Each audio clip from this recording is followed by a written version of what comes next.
Canelas, Monsieur le député, Ali Laura, Madame Lagarde, maire conseillère départementale, Mesdames, Messieurs les représentants des associations patriotiques, les élus représentants des corps constitués, Mesdames, Messieurs les porte-drapeaux, chers enfants du Conseil municipal des enfants, Mesdames, Messieurs, chers amis. Donc nous sommes rassemblés aujourd'hui, comme chaque année, pour honorer un moment essentiel de notre mémoire collective, la libération de Drancy le 26 août 1944. Ce jour-là, notre ville, longtemps meurtrie par l'occupation, par la répression, par la collaboration, voyait enfin renaître l'espoir. Le jour nazi tombait, et avec lui le régime de terreur, de la déportation, de l'humiliation. La liberté longtemps confisquée retrouvait ses droits.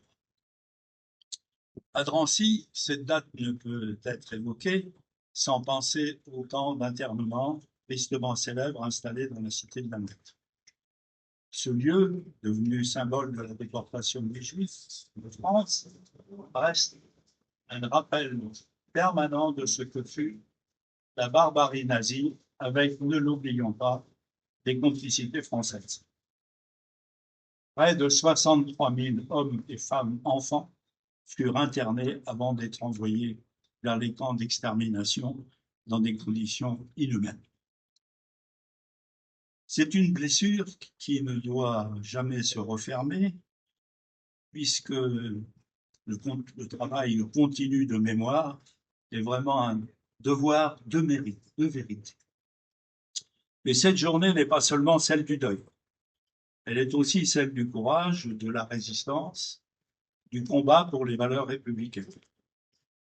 Je veux ici saluer la mémoire de tous les résistants, anonymes, connus, qui ont risqué et souvent donné leur vie pour que la France reste debout, pour que Drancy retrouve sa dignité, pour que notre République renaisse.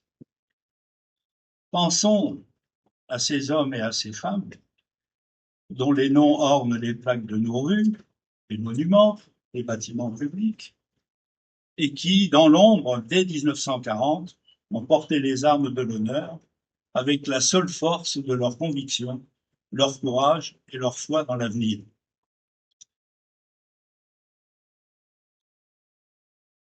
Je tiens à remercier Madame le maire pour son action en faveur du travail de mémoire, une coopération que nous souhaitons dynamique avec les associations patriotiques, la communauté scolaire, la jeunesse. L'histoire, n'est-ce pas mieux connaître, partager les mémoires dont chacun est dépositaire? Ce n'est pas un regard tourné vers le passé, c'est un engagement pour l'avenir et nous oblige. Il nous oblige à lutter, chaque jour contre la haine, contre le racisme, l'antisémitisme et le négationnisme. Il nous oblige à défendre la paix, la justice, la solidarité, le respect de tous les humains et la coopération. Il nous oblige à transmettre aux jeunes générations le sens de l'engagement et du refus de l'inacceptable. Nous pensons que ce sont des facteurs de paix, de mieux vivre ensemble. Drancy est une ville de mémoire, mais aussi une ville de vie, de transmission, de vigilance. Ne laissons jamais l'oubli effacer ce que d'autres ont vécu, ce que d'autres ont subi, ce que d'autres ont combattu. Rappelons-nous, 1944, l'insurrection est déclenchée, les cheminots sont au premier poste. Le 26 août 1944, la deuxième division blindée du général Leclerc est aux portes. Les troupes libèrent l'aérodrome du Bourget, d'ailleurs guidés par la résistance, dira le général de Rougemont.